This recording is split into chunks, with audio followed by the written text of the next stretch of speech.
നമസ്കാരം. വീണ്ടും മണിപ്പേച്ച് Malayalam YouTube channel വഴി നിങ്ങളൊക്കെ കാണുന്നതിൽ എനിക്ക് വളരെ സന്തോഷം. ഇന്നും സ്വർണത്തിന്റെ വില 50 രൂപ ഇറങ്ങിയിട്ടുണ്ട്. 12,550 ഇരിക്കുന്നത് ഇപ്പോൾ. പക്ഷെ ഇരുന്നാലും ഇതാണ് ഇപ്പോൾ ബോട്ടം. നാളെ ഇതേ ട്രെൻഡ് കണ്ടിന്യൂ ആകുവാണെങ്കിൽ 50 രൂപ കുറയാൻ്റെ ചാൻസ് ഇല്ല. എന്തെങ്കിലും മാറ്റം ഉണ്ടെങ്കിൽ ഞാൻ പറയാം നാളെ. സിൽവറിൽ ഏതൊരു ചേഞ്ചസും ഇല്ല. പക്ഷേ നിങ്ങൾ സിൽവറിന് വിൽക്കുവാണെങ്കിൽ 225 230 മുകളിൽ കിട്ടൂല. അതായത് USD INR computer science engineer ഉറങ്ങിയ കാരണം 90 അടുത്ത് ക്ലോസ് ആയിരിക്കും. ഇന്ന് കുറച്ച് കയറുമെന്ന് തോന്നുന്നു. പക്ഷേ ഞാൻ നിങ്ങളുടെ അടുത്ത് ഈ ആഴ്ച തുടക്കത്തിൽ പറഞ്ഞതുപോലെ ഈ ട്രേഡ് എല്ലാത്തിനെയും നമ്മൾ സീരിയസ് ആയി എടുക്കാൻ പറ്റില്ല. അടുത്ത മൺഡേ തന്നെ നമ്മൾ ഇതിലൊരു വ്യക്തമായ ഒരു കാര്യം നമുക്ക് അറിയാൻ പറ്റും. മൺഡേ ട്യൂസ്ഡേക്ക് ശേഷം തന്നെ ഇതിൻ്റെ സീരിയസ് ട്രേഡെ നമ്മൾ കാണാൻ പറ്റും. അതിന് ശേഷം തന്നെ അതിന് മുമ്പേ നോക്കിയോണ്ട് നിങ്ങൾ പറഞ്ഞു എന്നൊക്കെ പറഞ്ഞിട്ട് ഒരു യൂസുമില്ല. അത് കാരണം തന്നെ ഇപ്പോൾ ഇരിക്കുന്നതൊക്കെ തിൻ ട്രേഡ്സ് എന്ന് നിങ്ങളടുത്ത് പറയണത്. അങ്ങനെയെന്ന് വെച്ചാൽ വളരെ തിൻ വോള്യൂമിൽ നമ്മൾ ട്രേഡ് ആയിക്കൊണ്ടിരിക്കുന്നു. ഈ തിൻ ട്രേഡിൽ നമുക്ക് വലിയ ഒരു കാര്യമൊന്നും കിട്ടൂല. ഇന്ന് എന്തൊക്കെ കണ്ടന്റാണ് ഇരിക്കുന്നത് എന്ന് നമുക്ക് നോക്കാം. ആദ്യത്തെ മെയിൻ കണ്ടന്റ് വന്നിട്ട് ഗോൾഡ് ആൻഡ് വെള്ളി ഹിസ്റ്റോറിക് ഹൈ ആണ്. സിൽവർ വന്നിട്ട് വരലാറ് കാണാത്തത്രയും ഹൈ ആണ്. ഗോൾഡ് എനിക്ക് അറിഞ്ഞ് ഒരുപാട് ദിവസം കഴിഞ്ഞാണ് ഈ ഗെയിൻ കിട്ടിയിരിക്കുന്നു. എത്രയും ദൂരം ഗോൾഡ് ഒരേ വർഷത്തിൽ കയറിയിരിക്കുന്നു എന്നാൽ 1987 കയറി ഇതേ ശതവീതം. പിന്നെ വോൾക്കർ അതിൻ്റെ മുകളിൽ പ്രഷർ ഇട്ടു. ബട്ട് ഇപ്പോൾ ഇങ്ങനെ ഇത്രയും ദൂരം പ്രസന്റ് ആയ കാരണം ഏറാൻ ചാൻസസ് ഒരുപാട് ഇരിക്കുന്നു. ഇതെന്ന് വെച്ചാൽ വോൾക്കറിനെ പോലെ ഡെഫ്സ്മാൻസ് ഒക്കെ സെൻട്രൽ ബാങ്കിൽ ഇടത്തില്ല. അടുത്ത വർഷം ഇതിൻ്റെ ഈക്വലായിട്ട് ഗെയിൻ കിട്ടൂല. കുറച്ച് പാർഷ്യൽ ഗെയിൻസ് കിട്ടും.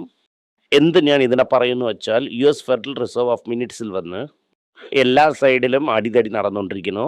പാതി ആൾക്കാർ റേറ്റ് കട്ട് ചെയ്യണമെന്ന് പറയുവാണെങ്കിൽ പാതി ആൾക്കാർ വേണം റേറ്റ് കട്ട് ചെയ്യണ്ട എന്ന് പറയുന്നു. അടുത്ത വർഷത്തിൽ ഇത് നോക്കുമ്പോൾ 1-2 റേറ്റ് കട്ട് തന്നെ വരുമെന്ന് പറയുന്നു. ആൻഡ് ഇൻഫ്ലേഷൻ കയറുവാണെങ്കിൽ എസ്പെഷ്യലി ഡോളർ വിളുന്ന കാരണം ഇൻഫ്ലേഷൻ കയറുവാണെങ്കിൽ ഡെഫിനറ്റായിട്ട് നിങ്ങൾക്ക് റേറ്റ് കട്ട് അടുത്ത കൊല്ലം വരത്തില്ല. സോ 0% ഇൻട്രസ്റ്റ് റേറ്റ് എന്ന് പറയുന്നത് ആ റേറ്റ് കട്ട് വലുതായിട്ട് വരൂല എന്നുണ്ടെങ്കിൽ ഗോൾഡിൻ്റെ ഗെയിനും ക്യാപ്ഡാണ്. അതായത് ഉടനെ വിളത്തില്ല. 18, 19 എന്ന് പോകാനുള്ളത് 15, 14 എന്ന് പോവാം. സോ ഈ ഗോൾഡിൻ്റെ ഇൻക്രീസ് വന്ന് അമേരിക്കയിൽ എത്ര ഇൻട്രസ്റ്റ് റേറ്റ് കട്ട് ചെയ്യുന്നോ അതിനനുസരിച്ചാണ് ഇരിക്കുന്നു. ഇത് ഇന്ന് ഭയങ്കര കഷ്ടത്തിലാണ് ഇരിക്കുന്നു. നമ്മൾ ക്ഷമയോട് കാത്തിരിക്കണം. വെപ്രാളെ പറ്റി നമ്മൾ ബാറ്റിനെ ചുറ്റി അതിൽ അകപ്പെടാൻ പാടില്ല. ഇതാണ് ഗോൾഡിനെ കുറിച്ചുള്ള ഇന്നുള്ള news. And also international market ഡോളറിന്റെ കാര്യം എന്താകും അതിനനുസരിച്ചും ഗോൾഡ് ഇരിക്കാം. അമേരിക്കയിൽ കയറിയില്ലെങ്കിലും ജപ്പാനിൽ ഇൻട്രസ്റ്റ് റേറ്റ് കയറും. അങ്ങനെയെന്ന് വെച്ചാൽ വന്നിട്ട് ഒരുപാട് അവർ സ്ഥലത്തിൽ വരാൻ തുടങ്ങും. നെക്സ്റ്റ് ഇയർ സ്ട്രെങ്തൻ ആവും. ഇതും ഇന്നിരിക്കുന്ന റേറ്റിനനുസരിച്ചാണ് ഇരിക്കുന്നു. അതായത് ജാപ്പനീസ് എക്കോണമി എങ്ങനെ കോപ്പപ്പ് ചെയ്യുന്നു അതിനനുസരിച്ചാണ് ഇരിക്കുന്നു. അമേരിക്കയിൽ ഗ്രോത്ത് റേറ്റ് വളരെ നന്നായിരിക്കുന്ന കാരണം അവരെ റേറ്റ് കട്ടിന് ഏതൊരു ജസ്റ്റിഫിക്കേഷനും ഇല്ല. ക്ലിയർ ആയിട്ട് നമ്മൾ ഗോൾഡിനെ കുറച്ച് അക്യുമുലേറ്റ് ചെയ്യാം. ഇതുപോലെ വലുതായിട്ട് എക്സ്പെക്ട് ചെയ്യേണ്ട. 50%, 60% ഗെയിൻ വരും എന്ന് നിങ്ങൾ വിചാരിക്കരുത്. ട്രംപിൻ്റെ H1Bയിൽ ആദ്യത്തെ റൗണ്ട് ട്രംപ് ജയിച്ചു.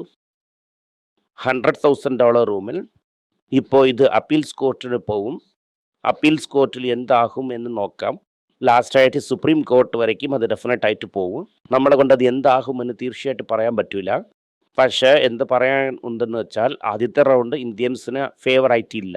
രണ്ടാമത് കാര്യം മെറ്റ എന്ന കമ്പനി ചൈനയിലുള്ള ഒരു AI സ്റ്റാർട്ടപ്പിനെ വാങ്ങിയിരിക്കുന്നു. മെറ്റ വാങ്ങിയ കമ്പനിയുടെ പേര് മാനസ്. അതിനെ മെറ്റ വാങ്ങിയിരിക്കുന്നു. ഒരു വലിയ ന്യൂസ്. അതായത് ഒരു അമേരിക്കൻ കമ്പനി ഒരു ചൈനീസ് സ്റ്റാർട്ടപ്പിൽ കാശിനെ ഇൻവെസ്റ്റ് ചെയ്തിരിക്കുന്നു. സോ ഇത് വന്നിട്ട് എഗെയിൻസ്റ്റ് ജിയോ പോളിറ്റിക്സ് ആണ്. ഇത് കാരണമാണ് ഈ ന്യൂസിനെ കുറിച്ച് പറയേണ്ട കാരണം. ഒരു സ്ഥലത്തിൽ എലിയും പൂനയും പോലെ ചണ്ടയിട്ടുണ്ടിരിക്കുകയാണെങ്കിൽ ആ സമയം ഇവർ പോയി ചൈനീസിന്റെ കമ്പനിയെ വാങ്ങുന്നു. അടുത്തത് വന്നിട്ട് വാർണർ ബ്രദേഴ്സിന്റെ ഡയറക്ടേഴ്സ് എന്ത് ചെയ്തിരിക്കുന്നു എന്നാൽ പാരമൗണ്ട് ബിഡിനെ റിജക്ട് ചെയ്യാൻ പറയുന്നു. ഇത് കോർട്ടിന് പോകും. അടുത്ത ആഴ്ച അത് ഡെഫിനറ്റ് ആയിട്ട് ഡിസൈഡ് ആവും എന്ന കാര്യം നമുക്ക് ക്ലിയർ ആയിട്ട് അറിയാം. സോ നെക്സ്റ്റ് മന്ത് വന്നിട്ട് വാർണർ ബ്രദേഴ്സ് എന്ത് ചെയ്തു എന്ന കാര്യം കുറിച്ച് നമുക്ക് കാണാൻ പറ്റും. പ്രോപ്പർ ആൻഡ് ഗാമ്പിൾ ടൈഡ് എന്ന ബ്രാൻഡിനെ ഇന്ത്യയിൽ ഓൺ ചെയ്യുന്നവരാണ്. ഒരു സാനിറ്ററി പാഡ് ബ്രാൻഡും അവരതാണ്. അത് വന്നിട്ട് ടോപ്പ് മാർക്കറ്റിലാണ് ഇരിക്കുന്നത്. ഈ ബ്രാൻഡ് എന്ന് വെച്ചാൽ സെയിൽസ് വളരെ കൂടിയില്ല, പക്ഷെ പ്രോഫിറ്റ്സ് ഒരുപാട് കൂടിയിട്ടുണ്ട്. അങ്ങനെ ഞാൻ നോക്കുമ്പോൾ വിലവാശി ഇതിനെ കയറ്റിയിരിക്കുന്നു. പ്രീമിയം പ്രോഡക്റ്റ്സ് തന്നെ വെച്ചിരിക്കുന്നു. അതിനുശേഷം ഈ ഗ്രാമേജിനെ കുറച്ചിരിക്കുന്നു. സ്ട്രിക്റ്റ് ഇൻഫ്ലേഷനും ചെയ്തിട്ടുണ്ട്. ഈ 3 കോമ്പിനേഷൻ കാരണം ഇവർ നെറ്റ് പ്രോഫിറ്റ് 19% കയറിയിരിക്കുന്നു. സെയിൽസ് കുറവാണ്. സിംഗിൾ ഡിജിറ്റിലാണ് കയറിയിരിക്കുന്നു. ഇത് നമുക്ക് എന്ത് കാണിക്കുന്നു എന്നാൽ മാർക്കറ്റ് വലുതായിട്ട് റിക്കവറി ആയില്ല. അതാണ് ഗുരുസ്വാമി ക്ലിയറായി മനസ്സിലാകുന്നു. ഫിഗേഴ്സ് ആയിട്ട് വിശ്വസിക്കണമെന്ന കാരണത്താൽ നമ്മൾ എക്കോണമി വന്നിട്ട് ജപ്പാനെക്കാട്ടിലും വലുതായി എന്ന് നമ്മൾ ട്രെയിൻ ചെയ്തിരിക്കുന്നു. സത്യത്തിൽ ആർക്കും കാണാൻ പറ്റൂല. അതിനെ അറിഞ്ഞ് പറയുന്നത് വളരെ പാടാണ്. മുകേഷ് അംബാനി എന്ത് പറയുന്നു എന്നാൽ ബൈൻസിന് ഒരു AI കമ്പനിയായിട്ട് മാറ്റുമെന്ന് പറയുന്നു. 10 ടൈംസിന് മുകളിൽ ഗ്രോത്ത് ഇരിക്കും. AI കാരണം എന്ന് പറയുന്നു. ഒരു മൂട്ട ഉപ്പോടെ തന്നെ എടുക്കണം എന്ന് വെച്ചാൽ കടനിലുള്ള കമ്പനിയായിട്ട് മാറ്റും എന്ന് പറഞ്ഞിട്ടുണ്ട്. ഇതിൻ്റെ ശേഷം ഇത് ചെയ്യും അത് ചെയ്യും എന്നൊക്കെ പറഞ്ഞായിരുന്നു. പക്ഷെ ഒന്നും നടന്നില്ല. ഇത് കാരണം നമ്മളെ കൊണ്ട് തന്നെ എടുക്കാൻ പറ്റുമോ എന്ന് എനിക്ക് പറയാൻ പറ്റുന്നില്ല. രാജ് GVK എന്ന് പറയുന്ന ഒരു കമ്പനി മെഡ്രാസിലും ഒരു ഹോട്ടൽ ഇരിക്കുന്നു. മൗണ്ട് റോട്ടിൽ 6 ഹോട്ടൽ താജ് മെയിനും ചെയ്തുകൊണ്ടിരിക്കുന്നു. താജിന് ആൾറെഡി 30% ഷെയർ ഇരുന്നു. ആ ഷെയറിനെ വന്നിട്ട് രാജ് GVK ഓണർ GVK അടുത്ത് വിറ്റായിരുന്നു. വളരെ നല്ല ഒരു മാർക്കറ്റിൽ തന്നെ വിറ്റായിരുന്നു. എന്തുകൊണ്ട് വിറ്റെന്ന് വെച്ചാൽ അസറ്റ് ലൈഫ് സ്ട്രാറ്റജിക്ക് പോകുന്നു. ഈ സ്റ്റാർ ഹോട്ടലിനെയും താജ് തന്നെ മെയിൻറ്റെയിൻ ചെയ്യും. ഇത് കാരണം ഇത് അസറ്റ് ലൈഫ് സ്ട്രാറ്റജി അല്ല, താജ് തന്നെ ഹെൽപ്പ് ചെയ്യും. ഇവർ വെറും ഹോട്ടൽ മാത്രം തന്നെ നടത്തുമെന്നതിൽ ഇവർക്കത് പോകും. സൗത്ത് ആഫ്രിക്കയിൽ കാർ മാർക്കറ്റിൽ നിയർലി 50% ചർച്ച ചെയ്തിരിക്കുന്നു. എന്ത് പറയുന്നു വെച്ചാൽ either car manufacture in India, ഏത് ബ്രാൻഡ് വേണമെങ്കിലും അയക്കാം. അവിടെ തന്നെ കാർ അസംബിളായി ഇരുന്നാലും more than 50% of the components ഇന്ത്യയിൽ ഇരുന്ന് തന്നെ പോയിരിക്കും. സൗത്ത് ആഫ്രിക്കയിൽ ഇരിക്കുന്ന വലിയ മാർക്കറ്റിന് ഇന്ത്യൻ കാർ കമ്പനീസും ഇന്ത്യൻ ഓട്ടോമേറ്റീവ് കമ്പനീസും കയ്യിലെടുത്തു എന്ന് ന്യൂസ് വന്നിട്ട് നമുക്ക് വന്നിരിക്കുന്നു. അത് വളരെ ക്ലിയർ ആയിട്ട് നമുക്കിപ്പോൾ കാണാൻ പറ്റുന്നു. ഗോൾഡ് വാങ്ങുന്ന സമയം ജനങ്ങൾ എന്ത് ചെയ്യുന്നു എന്നാൽ ഗോൾഡ് ജുവലറിയ വാങ്ങിയ വേസ്റ്റേജ് വളരെ കൂടുതലായിരിക്കുന്നു, പ്രഷർ വളരെ കൂടുതലായിരിക്കുന്നു.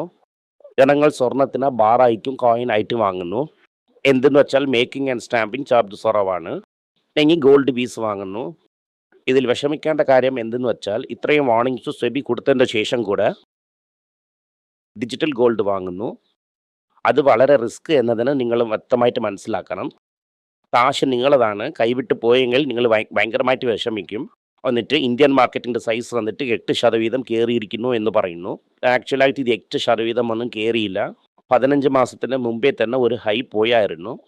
പോയ മാസം വരയ്ക്കും തൊടാൻ പറ്റിയില്ല. ഒരു ഇൻട്രാഡേ ഹൈ പോയി തിരികെ കട്ടായി അത് താഴെ വീഴ്ന്നിരിക്കുന്നു. 15% മാർക്കറ്റ് എവിടെയും പോയില്ല. പക്ഷെ ജാനുവരി 1, 2025 ഇവിടെ വന്നായിരുന്നു. നീ എവിടെ ഇരിക്കുന്നു എന്ന് പറഞ്ഞ് 8% ഹൈ ആണ്. കാരണം 30 ലക്ഷം കോടി പോയി മാർക്കറ്റിലിരുന്ന്. FIA വിറ്റാലും ഞങ്ങൾ റിസൈലൻ്റ് ആയിരിക്കുന്നു എന്ന് പറയുന്നു. FIA ജോലിയായിട്ട് കാശ് എടുത്തുകൊണ്ട് പോകുന്നു. പ്രൊമോട്ടറും എക്സ്ട്രാ സ്റ്റോക്ക് വിൽക്കുന്നു. എല്ലാം നിങ്ങളെ തലയിൽ കെട്ടുന്നു. എൻ്റെ തലയിലും തന്നെ വെള്ളത്തുണ്ട് വീഴും. വളരെ ഹാപ്പി ആയിട്ട് ജോളി ആയിട്ട് പോകും ആണ് ഇനിയൊരു ന്യൂസ്. ഇതിനെ നമ്മൾ ക്ലിയർ ആയിട്ട് മനസ്സിലാക്കണം. ഇതാണ് ഇന്നുള്ള ന്യൂസ്. മാർക്കറ്റ് വളരെ ഗുരുബലത്തിലാണ് ഇരിക്കുന്നു. പക്ഷേ ഇത് ലോ വോളിയൂംസ് ആണ് നടക്കുന്ന ഈ കാര്യമൊക്കെ.